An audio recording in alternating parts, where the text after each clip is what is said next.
دل کے تاج رحم سے سلام پیش کرنے کے بعد دعا ہے اللہ رب العزت آپ تمام کو بالکل باخیریت رکھے۔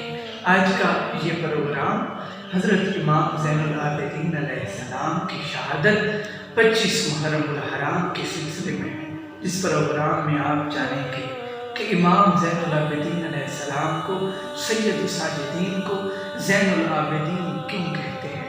تو آئیں اس سوالات کے ساتھ دوسرے چند سوالات کے جواب جاننے کے لیے امام زین العابدین علیہ السلام کی زندگی کو دیکھنے کے لیے ہم میزبان سینئر طالب علم ضمیر الحسن عسکری کا لیکچر سنتے ہیں۔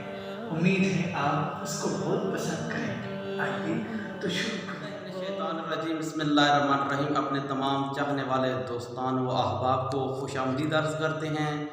آج حضرت امام زین العابدین کی شہادت کے حوالے سے چند ایک سوالات جو میرے اور آپ سب لوگوں کے ذہن میں ہیں، ہم ان کے حوالے سے آگاہی پیش کریں گے۔ جیسا کہ برادر گرامی نے ایک اہم سوال کی طرف روشنی ڈالی کہ حضرت امام زین العابدین کو، یعنی ان کا نام علی ہے، ان کو زین العابدین کیوں کہا جاتا ہے؟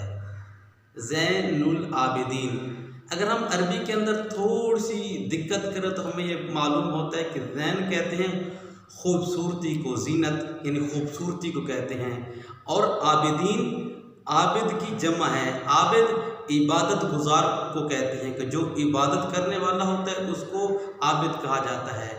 عابدین یعنی عابدوں کی زینت، تو کیا مراد؟ یعنی اتنی زیادہ تو عبادت کی ہے نا، اتنا زیادہ تو خدا کی بارگاہ میں اپنا سر خم کیا ہے، اپنی پیشانی خم کیا ہے، اتنا زیادہ مطیع و فرما بردار خدا رہے ہیں، اتنی زیادہ عبادتیں کی ہیں، اتنی زیادہ ریاضتیں کی ہیں کہ تبھی تو ان کو عابدین کی بھی زینت کہا گیا ہے۔ ہاں، صرف یہ بلکہ یہ بھی کہا گیا کہ سید الساجدین ہیں۔ اگر سجدے دیکھنے ہیں نا تو حضرت امام علی زین العابدین کے سجدے دیکھیں۔ لیکن ایک شخص آتا ہے، امام سے پوچھتا ہے کہ امام علیہ السلام سے پوچھتا ہے کہ امام آپ اتنی زیادہ عبادت کرتے ہیں تو یہ نہیں فرمایا امام نے کہ میں زیادہ عبادت کرتا ہوں، سید الساجدین نے یہ نہیں فرمایا زیادہ عبادت کرتا ہوں۔ امام نے فرمایا 1 منٹ رک جائیں، اور اس کے بعد حضرت ایک صحیفہ لے کر آئے، صحیفہ ایک کتاب لے کر آئے، اور اس کتاب کے اوراق کو پرتنے لگے اور کہنے لگے کہ یہ دیکھو، یہ ہیں میرے بابا علی ابن ابی طالب کی عبادات، میرے باپ دادا کی عبادات اتنی زیادہ ہے، میں اس کے مقابلے میں تو کچھ بھی نہیں ہوں۔ اور یہ تاریخ نے لکھا کہ حضرت امام زین العابدین یعنی علی ابن ابی طالب سے تھوڑے سے مختلف تھے کہ حضرت 1000 رکعت نماز رات کو ادا کرتے تھے۔ خدمت سے سوال ہمارے ذہن میں سوال آتا ہے کہ امام زین العابدین علیہ السلام کیا اپنے بابا کی وفات کے بعد، شہادت کے بعد، واقع کربلا 61 ہجری کے بعد، کیا امام زین العابدین علیہ السلام ہمیشہ گریہ ازاری کرتے رہے ہیں یا کچھ اور بھی انہوں نے اسلام کے لیے کیا تھا؟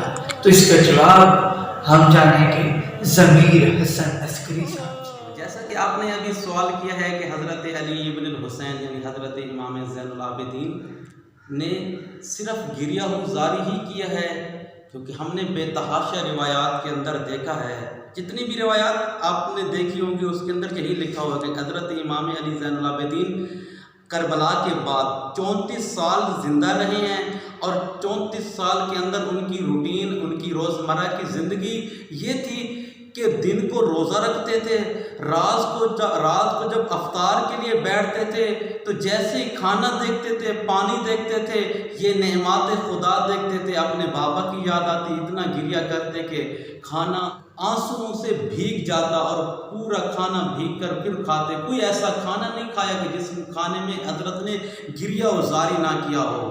تو اس لحاظ سے تو یہ عزادار کربلا کہنا چاہیے ان کو، لیکن یہ لقب انہیں نہیں ملا۔ حضرت امام علی زین العابدین کو عزادار کربلا کا لقب ملنا چاہیے، کیونکہ سب سے زیادہ عزاداری کی، خون کے آنسو روئے۔ لیکن یہ کہنا غلط ہے کہ بھئی صرف یہی کرتے رہے، بلکہ رہبر معظم سید علی خامنہئی فرماتے ہیں کہ حضرت علی زین العابدین نے ایسی کتاب لکھی کہ جسے میں اخت قرآن کہوں تو بہت بہترین ہوگا، یعنی قرآن کی بہن کہوں، قرآن کے ساتھ اس کی تشبیہ دوں تو بہت بہترین ہوگا، جو کیا ہے وہ ہے صحیفہ کاملہ۔ رابر فرماتے ہیں جتنا غور کرتا ہوں ان کی دعاؤں کے اندر، تو ان کی دعاؤں کے اندر مجھے روزانہ ایک نئے مطالب ملتے ہیں۔ یہ دعاؤں کے ذریعے سے حضرت نے امامت و ولایت کو بیان کیا۔ ان دعاؤں کے اندر فقط خدا سے راز و نیاز نہیں ہو رہا، مناجات نہیں ہو رہی، بلکہ اس کے اندر ایسے اسرار و رموز ہیں اور ایسے علوم کے دروازوں سے پردے ہٹائے گئے ہیں کہ جب رہبر معظم اور دیگر علماء کرام پڑھتے ہیں تو عش کا اٹھتے ہیں۔ آغا صاحب، ہمارا اگلا سوال آپ سے یہ ہے کہ یہ تو سب کو ہی معلوم ہے کہ امام زین العابدین علیہ السلام نے اسیران کربلا کے ساتھ سفر کیا، اور تاریخ میں ابھی بھی زینب سلام اللہ علیہ کے بھی خطبات تاریخ ہیں کہ انہوں نے بازار شام میں خطبات دیے۔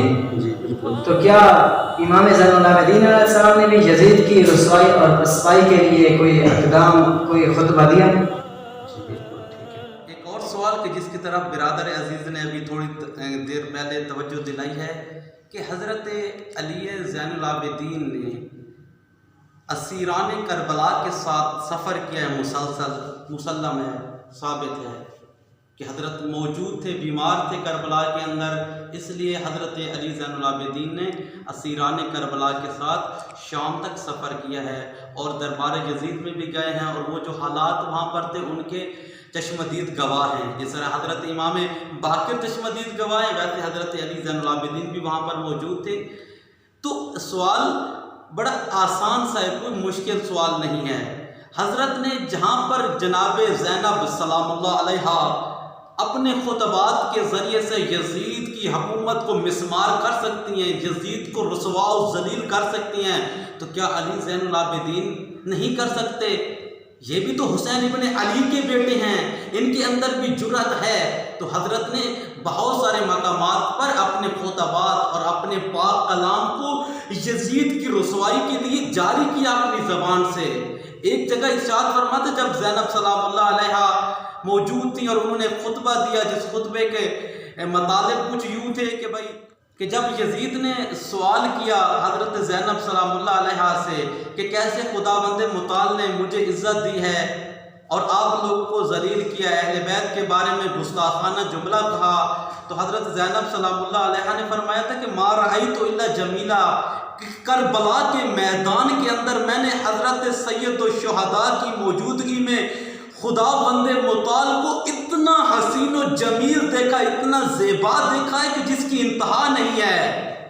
اور پھر فرمایا حضرت علی زین العابدین اس خطیب کے مقابلے میں آ کر خطاب کرتے ہیں کہ ایھا الخاطب، تو لکڑیوں کے ممبر پہ چڑھ کے یزید کی تعریفیں کر کے یزید کے فضائل و مناقب پڑھ رہا ہے۔ ایھا الخاطب، تجھے معلوم ہے تو نے کتنی بڑی گستاخی کی ہے، تو نے کتنی بڑی رسوائی مول لی ہے۔ ایھا الخاطب، اے خطیب، قد اشتریت مرضات المخلوق، تو نے مرضی خرید لی لوگوں کی، ان لوگوں کی، یزید کے 2 ٹکوں پہ بک گیا اور اس کی مرضی خرید لی۔ پتہ ہے اس کے بدلے میں تجھے کیا دینا پڑے گا؟ بسخطک الخالق، تو نے خدا کی ناراضگی مول لی ہے۔ خدا کی ناراضگی مول لے کر ان کے لیے تو نے چند جملے بیان کر دیے ہیں، 2 ٹکے تو تجھے مل گئے، 2 روپے تو تجھے مل گئے، لیکن تو نے ساری زندگی خدا کے لیے اپنی نافرمانی کو اور اپنی ذلت کو لکھوا دیا ہے، درج کر دیا ہے۔ تو اب آسان جواب ہے کہ حضرت علی زین العابدین نے ہر ایک میدان پر اپنی پھپھو کا ساتھ دیا۔ جہاں پر حضرت علی زین العابدین بولتے ہیں وہاں پر جناب زینب سلام اللہ علیہا بھی خطاب کرتی ہیں، اور ایسا خطاب کرتی ہیں کہ اپنے بابا کے لہجے کو اختیار کرتی ہیں۔ کسی نے تو پوچھا تھا کہ بتاؤ مجھے اس بازار شام کے اندر علی کا کون سا بیٹا خطاب کر رہا ہے؟ تو صحابی فرماتے ہیں کہ شکر کہ خدا بجا لو کہ تمہاری آنکھیں نہیں ہیں، تم نابینا ہو، یہ علی کا بیٹا نہیں ہے بلکہ یہ بیٹی ہے علی کی۔ اس انداز سے خطبات دیے۔ تو خداوند متعال سے دعا ہے کہ خداوند متعال ہمیں حضرت علی زین العابدین کی شخصیت کو سمجھنے اور اس کے اوپر عمل کرنے کی توفیق عطا فرمائے۔